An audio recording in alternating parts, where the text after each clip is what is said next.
Olá, aluna! Olá, aluno! Como vocês estão? Eu espero que estejam bem.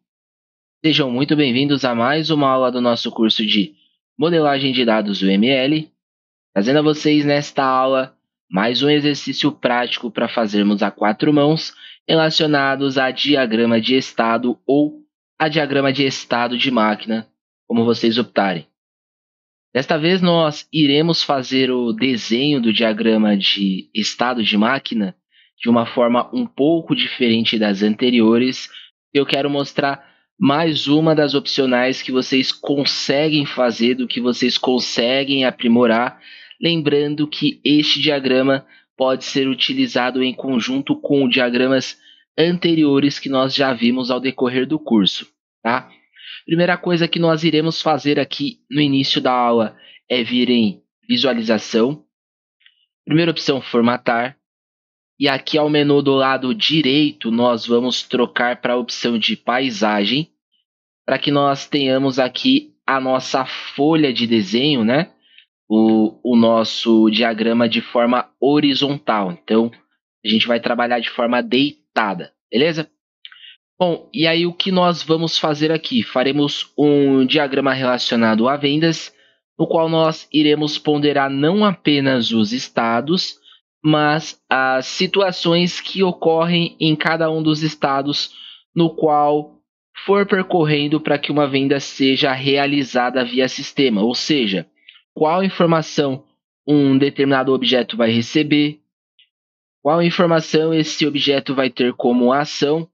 Ou seja, durante o estado no qual ele estiver, qual a ação que ele terá e qual vai ser a ação de saída, né? O que ele vai entregar para as próximas etapas, para que as próximas etapas possam receber e ter as suas ações também. Então, o que nós faremos aqui será um diagrama de estado de máquina, porém com ênfase em algumas coisas relacionadas a diagramas de classe. Principalmente o objeto classe nós vamos estar trabalhando para acrescentar umas informações adicionais aqui. Sem delongas, vamos iniciar abrindo aqui, expandindo os dois últimos menus, menu de UML e UML 2.5. Bom, dentro de UML 2.5 nós temos aqui o nosso elemento de inicialização, mas nós trabalhamos também com outros elementos, nós temos aqui abaixo também, e já é o elemento de inicialização e já possui a nossa seta, né, o nosso direcional. Beleza? Feito isso, nós iremos inserir um elemento no qual nós temos familiaridade, e é o elemento de class, né, a classe no caso. Nós vamos utilizar este elemento chamado classe 5, tá? Bom, por que nós vamos trabalhar com este elemento em específico? Como eu mencionei anteriormente, nós vamos incrementar o diagrama de máquina de estado juntamente ao diagrama de classe, né? Ou seja, utilizando elementos do diagrama de classe, justamente para atribuir além dos nossos status, né? Dos nossos estados, no caso, juntamente a eles também as determinadas ações que são pertinentes àqueles determinados estados, ou seja, quais são as informações de entradas e saídas, ou também as ações, se tiver determinadas ações condizentes a cada um dos estados no qual nós vamos desenhar, beleza? E aí, por que exatamente este elemento? Porque aqui eu consigo atribuir o título, que de certa forma vai ser o elemento, e abaixo aqui em field e método, nós acrescentaremos as entradas e as saídas, né? Ou as ações, dependendo do contexto, tá bom? Então, nós vamos iniciar aqui, primeiro, alterando o nosso título para abertura, beleza? Então, aqui seria a abertura da venda, né? Seria os registros, ou seja, o cadastro ou também os produtos, né? As escolhas dos produtos. Então, o que seria a entrada aqui, ó? Entrada, ela seria basicamente cadastro dos usuários, beleza? E o que seria a nossa saída? Vamos colocar aqui, ó. Ação no caso aqui, tá? A ação. Após o usuário ele ter um cadastro, o que geralmente ele faz? Ele faz a escolha de determinados produtos, né? Então, os produtos vai acabar virando um pedido e o pedido vai acabar virando uma venda. Mas, de início, seria isso daqui. Então, quando há uma abertura, obviamente há um determinado cadastro, né? Então, isso aqui é um dado de entrada, tá bom? A entrada para uma abertura é o cadastro de usuário e a ação é a escolha de um determinado produto, tá bom? Copiando e colando isso daqui para agilizar, nós damos continuidade fazendo o seguinte, vamos fazer a amarração aqui, e aqui, após a abertura, existe a pré-venda, beleza? Bom, o que seria a nossa pré-venda? Nós também teremos aqui a entrada e a ação, então vamos manter. A entrada seria a escolha dos produtos, ou seja, seria nada mais, nada menos do que a ação que foi efetuada no estado anterior, tá? Então, a ação daqui foi a escolha de produtos, a entrada acabou sendo a escolha de produtos decorrente à ação anterior, beleza? E após a entrada da escolha de produtos, aí existe a realização do pedido ou realização dos pedidos, né? Geralmente, independente da quantidade de itens, acaba sendo um pedido só, a não ser que queira fazer separação, né? Passar algumas coisas por partes. Mas aqui seria, de certa forma, esse contexto. Então, entraria o determinado produto e o produto ele seria transformado em pedido, beleza? Feito isso, né, após o estado da pré-venda, nós passaremos por um próximo estado e esse estado aqui ele seria o estado de espera.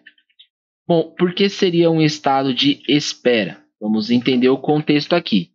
A entrada dele seria a verificação dos pedidos que foi em decorrência à ação anterior. Então vamos colocar aqui, ó, realização pedido, beleza? A nossa ação para este contexto em específico seria a verificação do perfil do cliente. Por que que existe a verificação do perfil? Aí existem inúmeras regras, isso seria variável de acordo com o sistema, de acordo com a necessidade, mas a verificação do perfil seria para saber se existe crédito na casa, se ele possui algum benefício, se talvez ele seja um determinado sócio, se ele faz uma compra inserindo o CPF e recebe desconto, enfim, são inúmeros contextos. Então, existe a verificação do perfil do cliente justamente para isso, até mesmo para saber se ele já é cadastrado na loja, né? Então existe essa verificação aqui em decorrente a isso. Só que aqui para este caso ainda tem uma ação maior que seria a saída. E a saída para este cara seria fechamento do pedido. Então aqui neste contexto este elemento acabaria ficando um pouco maior. Beleza? E a partir da espera, nós teremos aqui algumas variáveis, né? Ou seja, situações diferentes, no qual nós poderíamos ter aqui dois sentidos ou dois caminhos, como vocês optarem em chamar.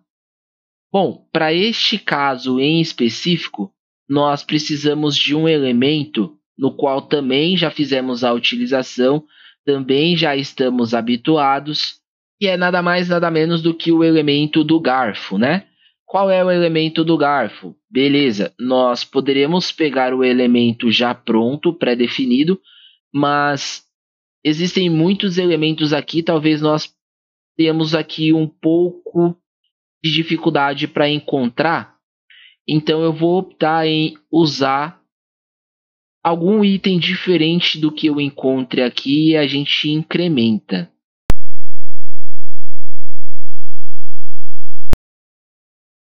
Bom, pessoal, com muita dificuldade acabei aí encontrando aqui, ó, vamos utilizar esse mesmo. E através dele nós conseguimos fazer o que a gente precisa, né? O que nós precisamos.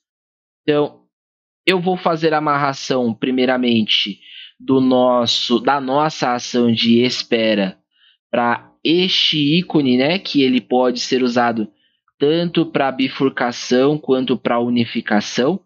Então, lembrando que a bifurcação seria o nosso garfo. E aqui nós conseguimos fazer um caminho multiplicar, né, virar 2. Como também nós podemos também fazer 2 caminhos se unificarem e virar 1, tá?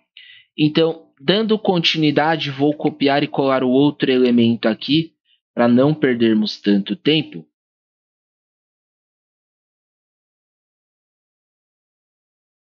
E aqui nós vamos fazer outra amarração, vamos utilizar ali o elemento da seta. Aqui não precisa ser exatamente a seta pontilhada, então nós podemos colocar aqui a seta como uma seta fixa, né? Uma seta contínua, beleza? E esse cara aqui seria um elemento chamado ativa, beleza? Onde a sua entrada seria o recebimento do pedido.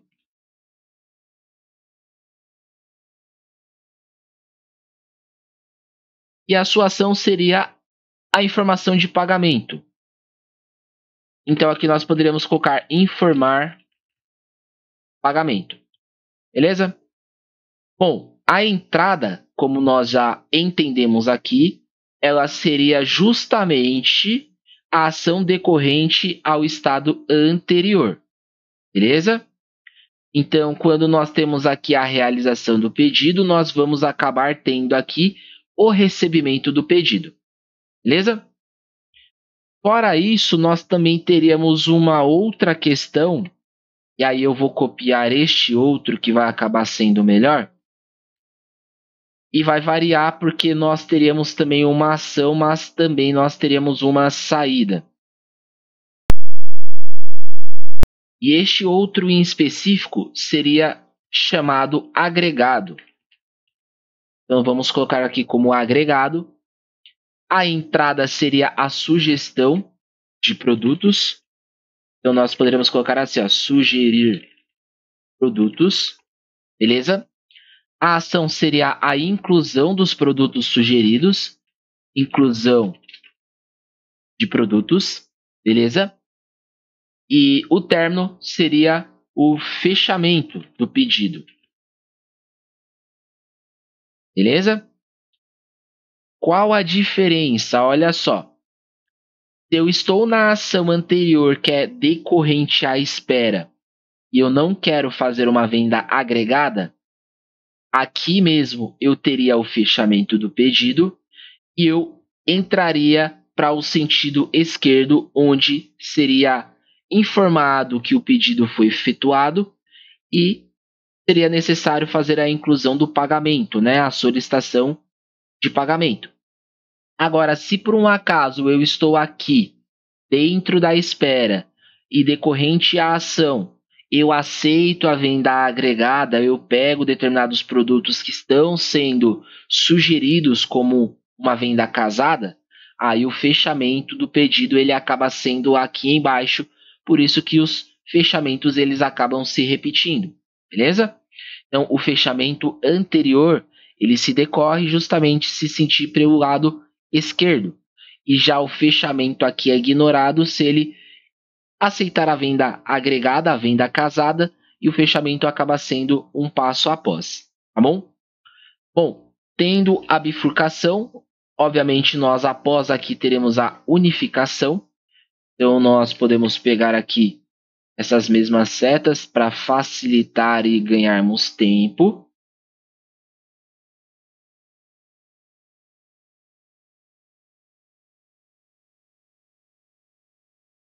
E aqui nós vamos ter o estado de aprovação. Beleza? E aí, nesse estado de aprovação, Vamos fazer a amarração aqui a um próximo elemento.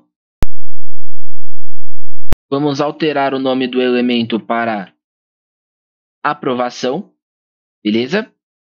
A entrada seria o recebimento do pagamento. A ação sobre o recebimento seria a aprovação do pagamento. Obviamente teriam duas ações aqui, tá? Então nós poderíamos fazer subdivisões sobre ação e ação 2. Por quê? Porque poderia ter tanto a aprovação quanto a reprovação do pagamento. Então, dependendo da forma de pagamento que ele fizesse, digamos que talvez ele não tivesse saldo, talvez não tivesse limite, e aí após a tentativa de pagamento houvesse uma reprovação. Então seria duas ações nesse contexto. Não vou mexer, vou por enquanto manter apenas uma para não ficar tão complexo e vocês terem um entendimento aqui num contexto como um todo. Agora, a saída seria a não aprovação. Vamos entender por que aqui entra a não aprovação como saída e não como duas ações como eu mencionei. Então vamos colocar aqui, ó, não aprovação. A não aprovação eu posso colocar como saída, isso é variável, como eu mencionei já dentre o início da aula, que depende de sistema para sistema, depende de levantamento de requisito para levantamento de requisito. Isso daqui seria variável. Essa questão no qual eu estou mencionando para você agora, ela se decorre da seguinte forma. Se, por um acaso, a solicitação de pagamento for aprovada, dá continuidade. Se, por um acaso, a solicitação de pagamento for reprovada, o fluxo termina.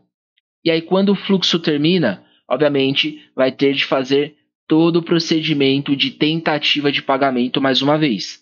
Agora, se fizesse da forma anterior no qual eu mencionei, onde a ação ela se daria como aprovação e ação 2 como reprovação, seria um loop até o pagamento ele ser aprovado.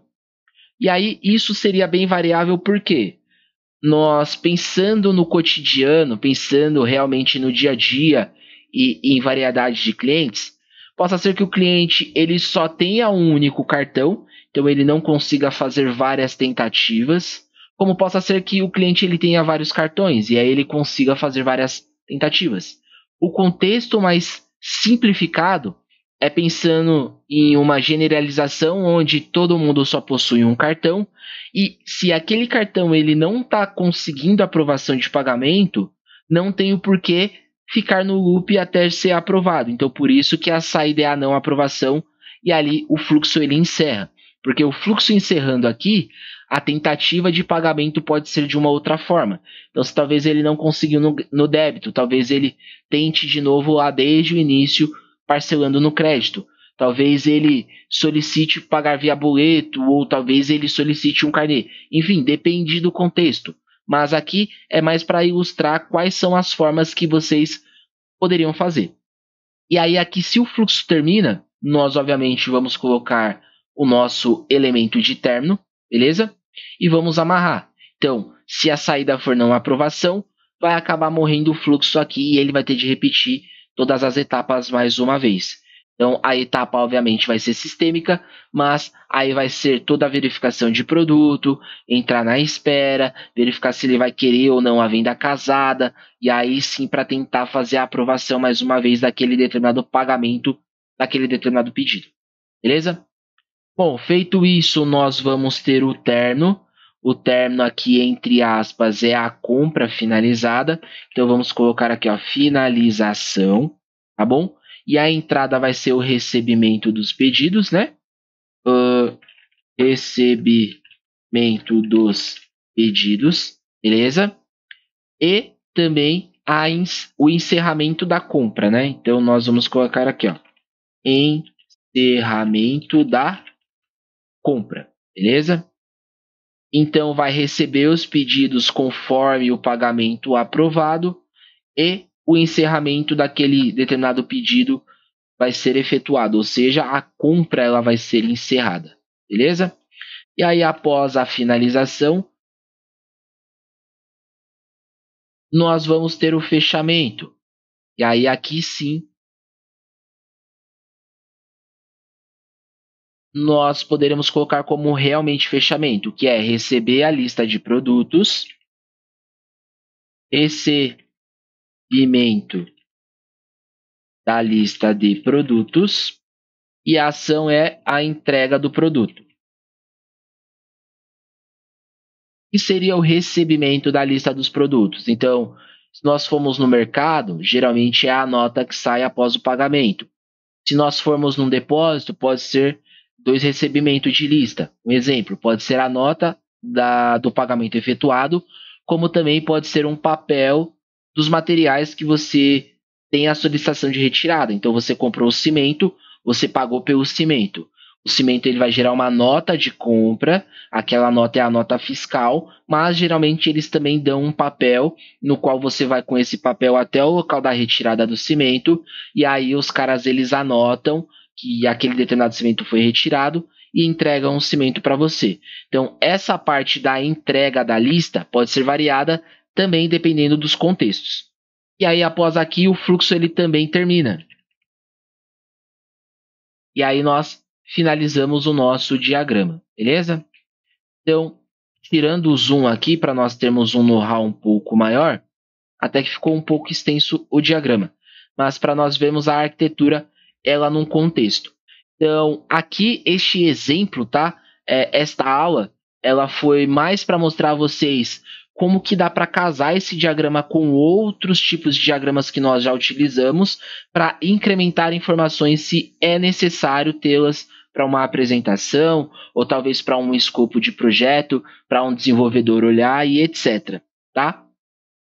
Lembrando que aqui nós estamos falando de determinados estados e esses estados eles são sempre condizentes a entradas de informações, ações de determinadas informações e saída de determinadas informações. Tudo isso sempre vai depender de um estado anterior àquele estado atual, tá? Então, um exemplo aqui, a minha pré-venda sempre vai depender da minha abertura. A minha espera sempre vai depender da minha pré-venda. A minha aprovação ou a minha venda agregada sempre vai depender da minha espera, ou seja, da lista de pedidos já efetuada pelo cliente. A minha aprovação sempre vai depender já do pedido pronto. A finalização, ou seja, o pagamento, sempre vai depender da aprovação. Todos esses estados sempre são dependentes. Então, aquilo que eu falei em aulas anteriores sobre estados e subestados se enquadra bastante nesse contexto também. Beleza? Vou me despedindo por aqui para a aula não ficar tão extensa. Próxima aula nós daremos início ao novo módulo, obviamente vendo um novo tipo de diagrama, e nós entraremos mais uma vez em aulas teóricas para entendermos um pouco mais, falarmos a respeito, ver do que se trata, onde se utiliza, para novamente termos os exercícios práticos como um habitual. Fiquem com Deus, até breve.